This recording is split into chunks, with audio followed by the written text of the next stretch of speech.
Looks like we might have a little trouble in Georgia Paradise between JT Daniels and Kirby Smart. Is Kirby Smart the brain fart, or is JT Daniels the issue? Let's go.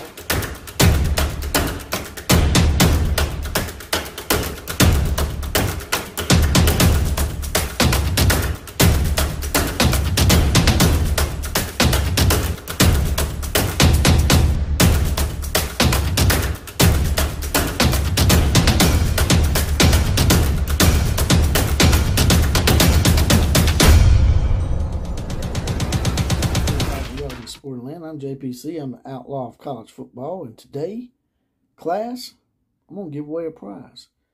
This Jack Nicholson magazine right here, Authentic Sports Illustrated 1978, I'll be giving away to the person who can tell me when they see the appearance of the masculator in this video. Tell me the time that you see it. First person that tells me will win this authentic Jack Nicholson Sports Illustrated 1978 magazine. Now, this is the home of the Common Joe and Common Sally in the know, even more so than all those media talking heads. Now, let's get right to it. Kirby Smart. Oh, Kirby Smart. Is he having a brain fart once again? I mean, we know that he had Jake Fromm, and he was so hard-headed about Jake Fromm, he didn't want to put Justin Fields in him. When he saw what Justin Fields did at Ohio State, he went to Ohio State, ended up taking Ohio State to playoffs. So, Kirby has this inclination, it seems like, that once he decides on somebody, he's hard-headed. He wants to prove to everybody, hey, I'm Kirby Smart. Hey, my last name is Smart. So you know I'm smart. I'm smarter than all of y'all, so I'm going to stick with this damn quarterback, and I ain't changing that shit for nobody. That's the way Kirby comes across sometimes. Even this JT Daniels situation. But I've been hearing some leaks and some rumors, some juicy stuff from Matt Be Great. Great podcast, by the way. Check that out. And he said his Georgia sources had said that there's a rift between JT Daniels and Kirby Smart, and that's why Kirby Smart hasn't reinserted him in the lineup. As you know, last year, he come in the middle of the season, took over. I'm not sure exactly what game. You guys and gals can probably tell me. But he took over in the middle of the season thereabouts and went on to take Georgia to a pretty good record. I think they won the rest of their ball games.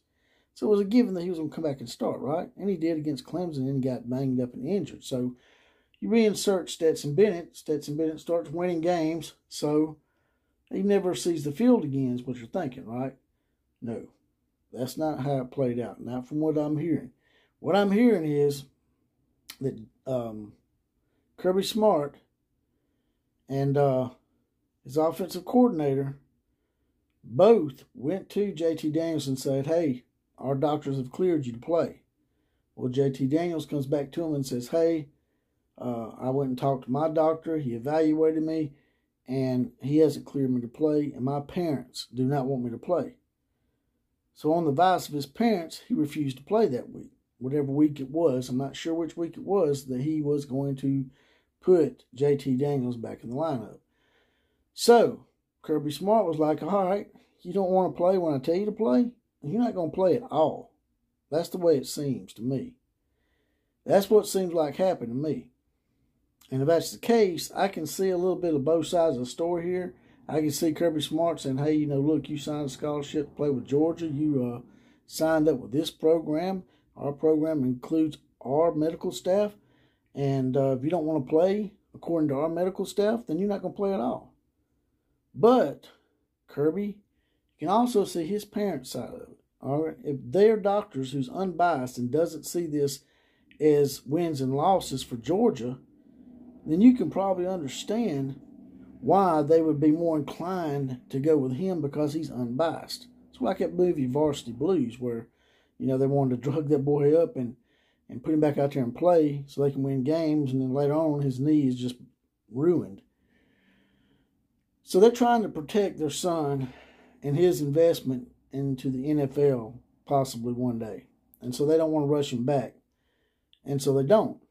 Well, I guess it pissed Kirby off because now he refuses to play him no matter what. And by no matter what, I really mean no matter what. Because we was playing, Alabama was playing Georgia, went up by 14. Things didn't look good for Stetson.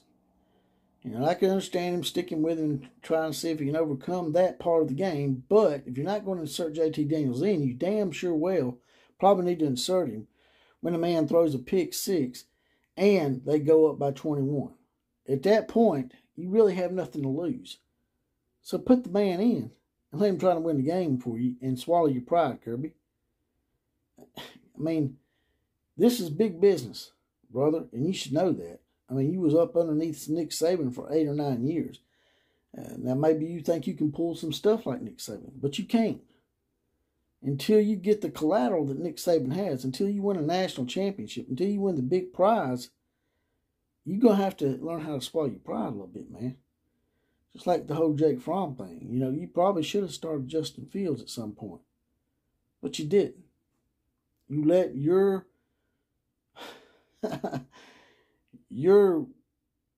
grasp for power get in the way of doing the right thing, man. Sometimes you got to let go a little bit and admit, hey, maybe I'm wrong. Maybe I need to let this guy play. Just like Nick Saban did with Tua Tagovailoa. Nick Saban was a big Jalen Hurts guy.